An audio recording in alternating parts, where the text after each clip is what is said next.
신약성경 390쪽입니다. 요한 1서 3장. 오늘은 19절로부터 마지막 24절입니다. 오후 예배 때마다 요한 1서를 보고 있는데 헌신제비도 있고 구역 모임도 있고 해서 계속 말씀을 전하지 못했는 것 같은데 19절부터 24절까지 제가 먼저 19절을 읽습니다. 이로써 우리가 진리에 속한 줄을 알고 또 우리 마음을 주 앞에서 굳세게 하리니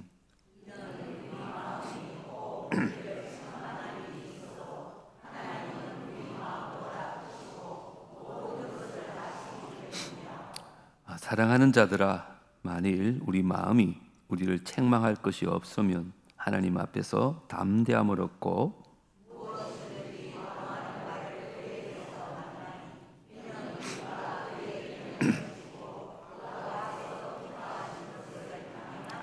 그의 계명은 이것이니 곧 그 아들 예수 그리스도의 이름을 믿고 그가 우리에게 주신 계명대로 서로 사랑할 것이니라. 그의 계명을 지키는 자는 주 안에 거하고 주는 그의 안에 거하시나니 우리에게 주신 성령으로 말미암아 그가 우리 안에 거하시는 줄을 우리가 아느니라. 아멘. 피곤하시죠? 저도 가끔 헌신 예배 때 저 뒤에 앉아 있으면 야, 우리 교인들 참 대단하시다. 얼마나 피곤할까 생각을 합니다. 저는 가능하면 짧게 설교하려고 노력하고 있습니다. 오늘은 참 믿음, 참 사랑이라는 제목으로 요한일서 강의를 계속 하려고 하는데요. 사람들은 하나님의 계명을 우리의 자유를 억압하는 엄한 규율 같은 것으로 오해를 합니다. 그래서 하나님의 명령을 지켜야 한다는 그런 이야기를 들을 때마다 무언가 내 삶에 간섭을 받는 것 같아서 별로 기분 좋게 생각하지는 않습니다. 그런데 우리가 깨달아야 할 중요한 진리가 있는데요, 하나님의 계명은 우리에게 풍성한 삶을 누리게 하는 하나님의 축복이라는 것입니다. 아무도 아멘 안 해서 다시 읽겠습니다. 하나님의 계명은 우리에게 풍성한 삶을 누리게 하는 하나님의 축복인 줄 믿습니다. 만약에 명동 내거리에 빨간불 신호등이 없어진다면 여러분 어떻게 될 것 같아요? 고속도로에 중앙분리대가 없어진다면 여러분 어떻게 될까요? 많은 사람들이 자유분방하게 운전하다가 부딪혀서 큰 사고가 나겠죠. 그 교통벽구에 빨간 신호등과 중앙분리대가 있으므로 우리는 안전하게 주행을 할 수 있듯이 우리 삶에 하나님의 계명이 있기 때문에 우리가 주 안에서 참된 자유와 행복을 누릴 수 있다는 거예요. 근데 성경에 보면 여러 가지 계명들이 많이 나옵니다. 구약에만 해도 이렇게 하지 말라 하는 부정형 계명이 365가지가 나옵니다. 그리고 이렇게 하라는 긍정형 계명이 248가지가 나옵니다. 총 몇 가지예요? 613가지 계명입니다. 그런데 이 많은 계명을 우리는 다 지키기는커녕 기억조차도 다 못합니다. 그런데 오늘 본문에 보니까 이 모든 계명, 이 많은 계명을 뚝딱 두 개로 요약을 했습니다. 그게 23절입니다. 두 개가 뭔지 같이 읽어보겠습니다. 시작. 그의 계명은 이것이니 곧 그 아들 예수 그리스도의 이름을 믿고 그가 우리에게 주신 계명대로 서로 사랑할 것이니라. 아멘. 하나님의 계명은 딱 두 가지로 요약할 수 있다는 거예요. 뭐예요? 믿음과 사랑입니다. 예수님을 믿고 서로 사랑하는 이 두 가지 계명 안에 모든 계명이 다 포함되어 있다는 거예요. 그런데 이 두 가지는 사실 서로 다른 것이 아니에요. 하나의 계명이라고 말할 수도 있습니다. 왜 그런가? 참 믿음은 반드시 참 사랑을 유발하게 되어 있습니다. 그리고 이 참 사랑은 참 믿음의 결과이기 때문에 그렇다는 거예요. 제가 오늘 그 설명을 좀 드리려고 합니다. 우리 지난주 살펴봤던 16절 말씀을 다시 한번 볼 텐데 같이 읽겠습니다. 시작. 그가 우리를 위하여 목숨을 버리셨으니 우리가 이로써 사랑을 알고 우리도 형제들을 위하여 목숨을 버리는 것이 마땅하니라. 이게 기억이 나시나요? 지난주 배웠는데, 지난번.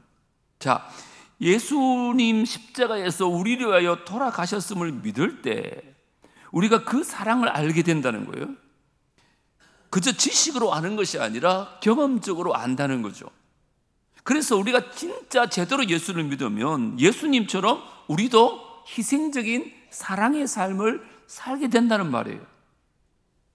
바울은 갈라디아서 5장 6절에 똑같은 진리를 이렇게 표현합니다. 그리스도 예수 안에서는 할례나 무할례나 효력이 있어요, 없어요? 없어요. 이제 뭐가 필요합니까? 사랑으로서 역사하는 믿음뿐이니라 그래요. 이제 예수를 믿는 사람은 할례니 무할례니 그런 율법이 중요한 게 아니라 사랑으로 역사하는 믿음이 중요하다는 거예요. 믿음은 믿음인데 뭐라고요? 사랑으로 역사하는, 이 뭐랄까요? 사랑으로 표현되는, 사랑을 통해 나타나는 믿음. 이것이 바로 하나님께서 우리 안에서 보기를 원하시는 그리스도인의 모습이라는 거예요. 하나님은 저와 여러분이 이러한 삶을 살기를 얼마나 원하시는지 오늘 본문에 보면 사랑으로 표현된 믿음으로 사는 사람들에게 주시는 축복이 세 가지가 나옵니다. 오늘 이 말씀 듣는 우리 모두가 먼저 예수님을 잘 믿으시고 또한 형제를 사랑하는 삶을 사심으로 말미암아 하나님이 예비하신 축복들을 다 받아 누리는 은혜가 있기를 주 이름으로 축복합니다. 먼저 사랑으로 나타나는 믿음은 하나님께 나가는 축복이 있습니다. 19절 20절 보십시오. 이로써 우리가 진리에 속한 줄을 알고 또 우리 마음을 주 앞에서 굳세게 하리니, 우리가 사랑으로 표현된 믿음의 삶을 살 때 비로소 우리가 진리인 예수님께 속한 자라는 것을 안다는 거예요. 즉 하나님의 자녀들은 반드시 사랑으로 나타나는 믿음의 삶을 살아야 된다는 거예요. 왜요? 그 이유가 20절 나오죠. 같이 읽어볼까요? 이는 우리 마음이 혹 우리를 책망할 일이 있어도 하나님은 우리 마음보다 크시고 모든 것을 아시기 때문이라. 다시 말하면 우리가 실수해서 죄를 짓는다 하더라도 그의 자녀를 용서해 주시는 하나님께 담대히 나갈 수 있는 이유가 있다는 거예요. 그 이유가 뭐래요? 하나님은 우리 마음보다 크시고 모든 것을 아시기 때문에 그렇대요. 주님이 모든 걸 아시기 때문에 우리는 주 앞에 나갈 수 있다는 거예요. 그러면 주님이 아시는 모든 게 뭘까요? 그게 시편에 나와요. 103편 8절부터 제가 읽어드릴 테니까 잘 보세요. 여호와는 긍휼이 많으시고 은혜로우시며 노하기를 더디하시고 인자하심이 풍부하신 분이세요. 그래서 뭐예요? 자주 경책하지 아니하세요. 또요, 노를 영원히 품지도 아니하십니다. 또요, 우리 죄를 따라서 우리를 처벌한대요, 안 한대요? 처벌하지 않습니다. 또요, 우리 죄악을 따라 우리에게 그대로 갚으세요, 안 갚으세요? 안 갚으십니다. 하나님은. 뿐만 아니에요. 이는 하늘이 땅에서 높음 같이 그를 경외하는 자에게 그의 인자하심이 크시기 때문에 그런 거예요. 어느 정도인가? 동이 서에서 먼 것 같이 뭐를? 우리의 죄가를 우리에게서 멀리 옮기셨어요. 이게 어떻게 가능하냐? 아버지가 자식을 긍휼히 여김같이 하나님께서 우리를 자식을 여기는 아버지처럼 자기를 경외하는 자를 긍휼히 여기시기 때문에 가는 거예요. 자, 근데 이 모든 사랑이 어떻게 나타나느냐? 이는 그가 뭐 한다고요? 우리의 체질을 아시기 때문이라는 거예요. 우리 체질이 뭔데요? 단지 먼지뿐임을 기억하심이로다. 이게 얼마나 은혜로운 말씀인지 몰라요. 하나님은 긍휼이 많으세요. 은혜로우십니다. 인자가 풍부하십니다. 그래서 노하기를 더디하십니다. 뿐만 아니에요. 그래서 우리가 죄 지을 때마다 너 왜 그랬어? 이놈 혼나야겠네? 이렇게 경책하지 않으세요. 우리처럼 뒤끝이 없어요. 그래가지고 노를 영원히 품지 않는 거예요. 우리 뒤끝 장렬인데 우리 예수님은 다 잊어버리세요. 그리고 우리를 우리의 죄악을 따라 처벌하셨으면 우리는요 영원히 심판을 받을 수밖에 없다니까요. 이 자리에 누가 앉아 있겠습니까? 그런데 우리 하나님은 우리의 죄악을 따라 우리를 심판하지 않으세요. 그 이유가 뭐라고요? 그의 인자하심이 너무 크시기 때문에. 뿐만 아닙니다. 우리의 죄를요 우주의 동쪽 끝에서 우주의 서쪽 끝까지 뭐 한다고요? 멀리 던져버리십니다. 왜 그랬을까요? 아버지가 자식을 긍휼히 여긴 같이 자기를 경외하는 자를 긍휼히 여기셨기 때문에, 하나님의 자녀된 우리를 너무 불쌍히 여기셨기 때문에, 우리를 너무너무 사랑하셔서 우리의 죄를 용서해 주신다는 말입니다. 그런데 이 모든 것이 어떻게 가능하냐? 하나님 뭘 아신다고요? 우리의 체질을 아신다는 거예요. 조금 전에 나왔잖아요. 20절에 하나님은 우리 마음보다 크시고 모든 것을 아시기 때문이라. 우리가 먼지 같은 흙으로 지원받은 나약한 존재라는 것을 주님이 다 아세요. 그러니까 우리가 실수하고 잘못하고 죄를 지어도 하나님 앞에 나와서 용서를 구할 때마다 하나님은 한량없는 은혜로 긍휼로 우리를 용서해 주는 줄 믿습니다. 하나님은 삼세판 없어요. 변함없는 사랑으로 우리를 내려다보고 계시고, 우리가 부족하고 실수가 많지만 그때마다 하나님 앞에 긍휼하심을 구하며 나갈 수 있는 축복이 우리에게 있는 줄 믿습니다. 이게 얼마나 복인지 몰라요. 그래서 히브리 기자는 이렇게 말합니다. 우리에게 있는 대제사장은 우리의 연약함을 동정하지 못하실 리가 아닙니다. 모든 일에 우리와 똑같이 시험을 받으신 이로되 죄는 없으신 분이십니다. 그러므로 우리는 뭐 했다고요? 긍휼하심을 받고 언제마다 때를 따라 돕는 그 은혜를 얻기 위하여 은혜의 보좌 앞에 어떻게 나가요? 담대히 나갈 것이니라. 인간적으로 보면 우리는 너무 뻔뻔하다니까요. 그렇게 죄짓고 또 나가고, 그게 가능한 이유가 뭐냐? 하나님 너무 인자가 풍부하시고 긍휼하심이 많으신 거예요. 우리 체질을 너무 잘 아시는 거예요. 우리가 연약한 걸 너무 잘 알아요. 여러분, 우리가 아무리 예수님 잘 믿고 성경 공부 많이 하고 그래도 우리가 먼지밖에 되지 않는 연약한 존재이기 때문에 우리는 시험에 넘어질 수밖에 없다는 것을 이미 주님은 알고 계세요. 그래서 우리가 하나님 앞에서 주여 제가 또 실수했습니다, 주님 저를 또 용서해 주십시오 탄식하는 마음으로 나갈 때마다 우리를 혼내지 않았어요. 우리를 다시 한번 사랑의 발로 또 용서의 품으로 안아주실 줄 믿습니다. 그렇기 때문에 담대하게 주님 앞에 나가십시오. 그런데 오늘 한 가지 조건이 있대요. 그 조건이 뭡니까? 우리가 우리에게 상처 준 사람들을 용서해야만 한다는 거예요. 나는 남을 용서하지도 않으면서 내가 하나님 앞에 그 사랑을 기대할 수 있을까? 성경은 안 된다고 말합니다. 제 말이 아니에요. 마태복음 6장 14절 15절 같이 읽어보겠습니다. 시작.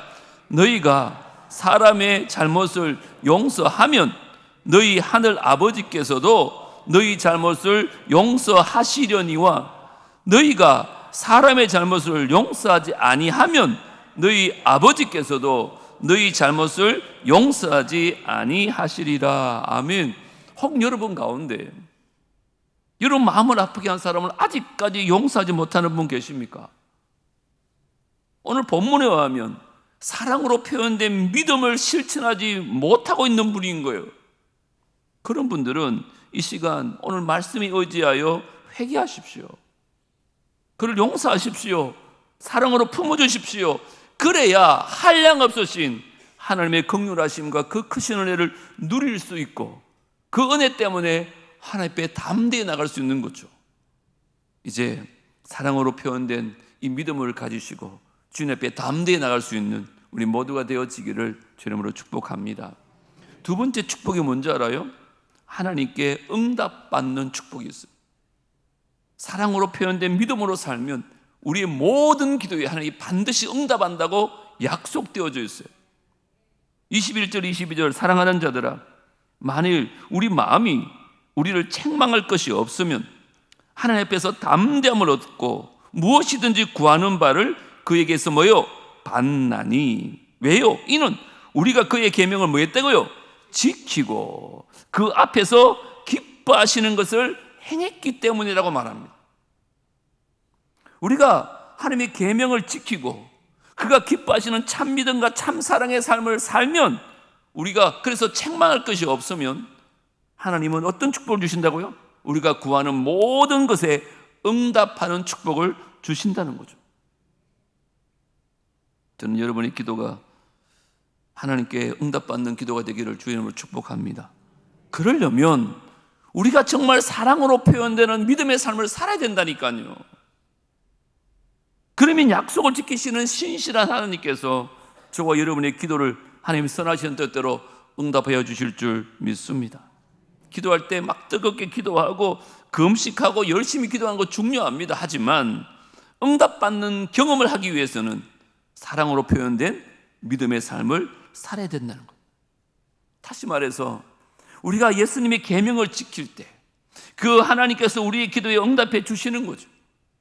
마태복음 7장이 예수님께서 산상수훈을 하신 말씀 가운데도 똑같은 얘기입니다. 구하라 그리하면 너희에게 주실 것이요, 찾으라 그리하면 찾아낼 것이요, 문을 두드리라 그리하면 너희에게 열릴 것이니 구하는 이마다 받을 것이요, 찾는 이는 찾아낼 것이요, 두드리는 이에게는 열릴 것이라 하시면서 기도에 대한 가르침을 계속해요. 그리고 쭉 나오다가 결론 부분에 12절에 정말 이해하기 힘든 말씀을 하세요. 같이 한번 읽어보겠습니다. 12절 시작. 그러므로 무엇이든지 남에게 대접을 받고자 하는 대로 너희도 남을 대접하라. 이것이 율법이요 선지자니라. 인간관계의 황금률로 알려졌잖아요. 네가 대접받고 싶으면 네가 먼저 대접해라. 그런데 보세요, 기도에 대한 가르침을 이걸로 종교를 짓고 있어요. 여러분 왜 그랬을까요? 이게 기도와 무슨 상관이 있는 걸까요? 이것은 우리가 진짜 응답받는 기도의 삶을 살기 위해서는 지금 요한일서 3장에 나오는 것처럼 우리가 예수님을 믿고 하나님으로부터 받은 그 사랑으로 서로를 사랑하는 계명을 지키는 삶을 살아야 한다는 것과 일맥상통한 거예요. 여러분의 삶에 정말 꼭 응답받는 기도 제목이 있으십니까? 그렇다면 지금부터라도 열심히 기도하는 것도 필요합니다. 금식하며 기도하는 것도 필요해요. 그러나 기도하시기 전에 내가 나를 위해 돌아가신 예수님을 굳게 믿고 있는가를 점검하셔야 됩니다. 두 번째는 주님이 내게 보여주신 그 사랑으로 나도 내 주위에 있는 형제 자매들을 사랑하고 심지어 원수까지도 사랑하고 있는가, 내가 이 계명을 지키고 있는가를 먼저 돌아보셔야 돼요. 여러분이 이 계명을 지키며 하나님께 부르짖을 때 하나님 우리의 모든 기도에 응답해 주시겠다고 약속하시는 거죠. 이게 하나님께서 우리에게 주는 축복이에요. 이런 축복이 여러분 삶 속에 소낙비같이 임할 수 있게 되기를 주님을 축복합니다. 세 번째, 하나님과 동행하는 축복이 사랑을 품은 믿음에 있는 거예요. 24절 읽어볼까요? 시작. 그의 계명을 지키는 자는 주 안에 거하고 주는 그의 안에 거하나니 우리에게 주신 성령으로 말미암아 그가 우리 안에 거하시는 줄을 우리가 아느니라. 아멘. 그의 계명을 지키는 자에게 어떤 축복을 주신다고요? 우리가 주 안에 거하고 또 주님이 우리 안에 거하는 하나님과 동행하는 축복인 거예요. 여러분 생각에는 이 세상에서 가장 큰 축복이 뭘까요? 여러분 마음 안에는 큰 부자 되는 거라고 말하고 싶은데 예배 시간에서 좀 말하기 곤란하죠. 우리 자녀들이 좋은 대학 들어가는 것 물론 축복이죠. 물론 은혜입니다. 하지만 이 세상에서 가장 큰 축복은요, 모든 축복의 근원이시요 모든 사랑의 근원 되시는 하나님께서 나와 함께 하시는 것인 줄 믿습니다. 정말입니다, 여러분. 어젠가 어떤 모임에 갔는데 우리 장로님 한 분이 기도를 하시더라고요. 82억 인구 가운데 한 명인 나를 위하여 태양을 만드시고 온 식물과 우주와 막 한데, 와, 그 기도 들으면서 하나님 대단하시는 분이구나. 이 우주를 창조하신 분이신 거예요. 근데 그분이 나와 함께 한다? 이거는 있을 수가 없는 일이에요. 그렇잖아요. 우리가 뭐길래 하나님이 우리와 동행하기를 원하실까요? 여러분, 사람들은요 높은 사람과 함께 있는 것을 큰 영광으로 생각합니다. 대통령과 만약에 식사를 한번 했으면 여러분 입이 딸도록 자랑하며 다닐 텐데, 하다못해 대구시장이나 국회의원들하고 사진 한 장 찍어 보십시오. SNS에 막 올려가지고 얼마나 자랑하고 기뻐하는지 모릅니다. 근데 한번 생각해 보세요. 우리 하나님 어떤 분이세요? 온 우주 만물을 창조하신 분이세요. 그리고 역사를 지금도 주관하고 계신 분이에요. 지금도 온 세상을 다스리시는 전능하신 하나님이세요. 그 하나님께서 내가 너와 함께하고 싶다는 거, 이 말이 됩니까, 여러분? 이것보다 더 큰 영광이 어디 있겠어요? 이것보다 더 큰 축복이, 특권이 어디 있겠냐고요. 놀라운 것은 우리가 하나님께서 우리를 필요해서 하는 게 아니라 우리를 사랑하시기 때문에 하나님이 함께하기를 원한다는 것. 우리의 능력 때문이 아닙니다. 우리의 의로움 때문이 아니에요. 전적인 하나님의 은혜로 하나님 우리를 자녀 삼으시고 우리와 동행하기를 원하시는 거죠. 여러분, 예수님이요 십자가에서 돌아가셨잖아요. 궁극적인 목적이 뭘까요? 한번 생각해 보셨어요? 물론 우리의 죄를 위해서 돌아가셨다, 그래도 틀린 대답은 아니지만 궁극적인 목적은 아닙니다. 예수님이 십자가에 죽은 목적은 또 다른 목적이 있습니다. 이것을 깨달아야 우리가 제대로 된 신앙생활을 할 수 있어요. 이것을 깨달아야 우리의 삶에 변화가 있습니다. 어디 나오느냐? 데살로니가 전서에 나옵니다. 5장 10절, 예수께서 우리를 위하여 죽으사 우리로 하여금 깨어있든지 자든지 자기와 함께 말려고 살게 하려 하셨느니라. 보세요. 우리를 위해서 죽으신 목적이 뭐냐? 궁극적으로 우리가 예수님과 함께 살게 하려고 그런 거예요. 깨어있든지 자든지 늘 주님과 함께 하기 위해서 우리 예수님께서 우리를 위해서 십자가에 죽으신 거예요. 그러려면 하나님과 우리 사이에 있는 죄의 장벽이 무너져야 돼요. 그런데 우리 힘으로 그걸 무너뜨릴 수가 없는 거예요. 그래서 하나님께서 예수님을 통하여 십자가에 죽으심으로 하나님 앞에 죄의 벽이 허물어진 줄 믿습니다. 많은 사람들이 이 사실을 깨닫지 못하는 거죠. 그냥 내가 예수 믿고 죄 용서 받았다, 난 이제 죽어도 천국 간다, 보험 하나 들어놓은 것처럼 이제 마음대로 살아도 되겠지, 그렇게 오해를 합니다. 하지만 하나님은 단지 우리의 죄 용서받고 내 마음대로 살도록 하기 위해서 우리 예수님을 십자가에 못 박게 내어주신 분이 아닙니다. 여러분, 이 사건을 통해서 먼저는 깨어진 하나님과 우리와의 사랑의 관계가 회복되어져서 이제 우리가 날마다 그 예수님과 동행하며 우리 예수님의 손을 잡고 예수님과 속삭이며 사랑을 고백하며 이 땅에서부터 천국의 삶을 누리게 해주시기 위해서 우리 예수님 돌아가신 줄 믿습니다. 그래서 세상에서 가장 성공한 사람은 돈 많은 사람이 아니에요. 물론 부럽지요. 높은 자리에 올라간 사람 아닙니다. 하나님이 함께 하시는 분인 줄 믿습니다. 똑같은 이유로 세상에서 가장 큰 축복이 뭐냐? 좋은 집이나 좋은 직장이 아니라 전능하신 하나님께서 내가 너와 함께 한다는 말씀인 줄 믿습니다. 그러므로 우리 인생의 자랑은 내가 하나님 위해서 무엇을 했는가가 아닙니다. 하나님이 나와 함께 하신다는 사실이 우리의 자랑이에요.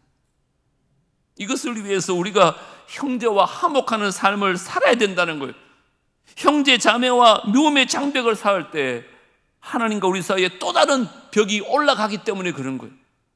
이걸 허무시려고 예수님 십자가에 못 박혔는데 우리는 또 다른 벽을 쌓고 있는 거죠. 마태복음 5장 보십시오. 그러므로 예물을 제단에 드리려다가 거기서 내 형제에게 원망 들을 만한 일이 있는 것이 생각나거든.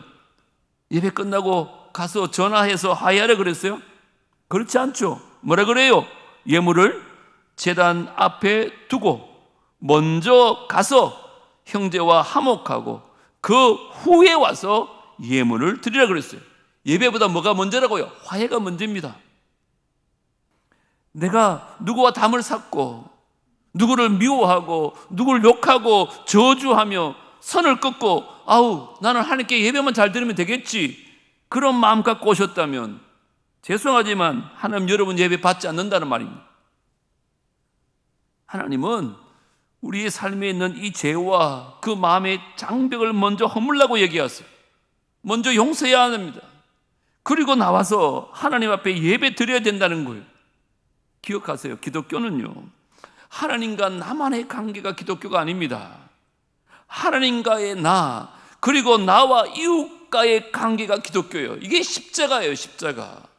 수직적으로는 예수님으로부터 받은 그 사랑을 가지고 수평적으로는 그 사랑을 나누어 주는 것이 참 신앙인 줄 믿습니다. 그게 예수를 제대로 믿는 거예요. 혹시 시간에 죄송하지만 여러분과 하나님 사이에 미움으로 인한 또 다른 장벽이 세워져 있지 않습니까? 여러분이 용서하지 않음으로 말미암아 하나님과의 관계가 단절되어 있지는 않습니까? 이 시간 먼저 우리 죄를 회개하고 그 벽을 허무십시오. 그리고 주님 앞에 나갈 때마다 하나님과 동행하는 축복이 그래야 저와 여러분에게 임하게 될 줄 믿습니다. 이처럼 형제자매의 화목을 통한 또한 하나님과의 동행하는 삶을 살 때 비로소 우리의 삶에 놀라운 변화가 있는 거예요. 그때부터 하나님이 기뻐하시는 열매 맺는 삶을 사는 거예요. 그게 요한복음 15장 5절입니다. 우리 마지막으로 같이 한번 읽어보겠습니다. 시작. 나는 포도나무요 너희는 가지라. 그가 내 안에 내가 그 안에 거하면 사람이 열매를 많이 맺나니 나를 떠나서는 너희가 아무것도 할 수 없습니다. 우리가 예수님과 동행할 때 그가 내 안에 내가 그 안에 거할 때 비로소 열매 맺는 삶을 살 수 있다는 거예요. 그러므로 우리가 하나님과 동행하는 것이 신앙생활의 전부라고 얘기할 수 있어요. 왜 그럴까요? 하나님을 떠난 삶은 아무리 기도를 열심히 해도 아무리 예배를 열심히 드려도 그건 종교 생활에 지나지 않아요. 우리 예수님이 내 안에 거하고 정말 내가 예수님 안에 거할 때 그때만이 우리의 삶 속에 하나님이 기뻐하시는 열매를 맺을 수 있다는 거죠. 누가요? 주님이 맺게 하시는 거예요. 그래서 오늘 24절에 뭐라 그랬어요? 우리에게 주신 뭐로 말미암아? 성령으로 말미암아 그가 우리 안에 거하시는 줄을 우리가 아느니라. 우리 예수님 내가 떠나면 또 다른 보혜사를 너에게 주겠다 그랬잖아요. 그때 오신 분이 누구세요? 성령님이세요. 그래서 성부, 성자, 성령 삼위일체 하나님께서 우리 안에 내주하시는 성령님을 통해서 우리와 늘 함께 하시는 거죠. 성령님이 우리 마음의 구석구석을 꽉 채워주실 때 거기에서 우리의 삶의 변화가 일어나는 거죠. 기억하십시오. 이건 우리의 노력이나 우리의 새로운 결심으로 또 우리의 삶이 변화되는 게 아니에요. 우리는 우리의 삶을 성령님으로 가득 채우기만 하면 돼요.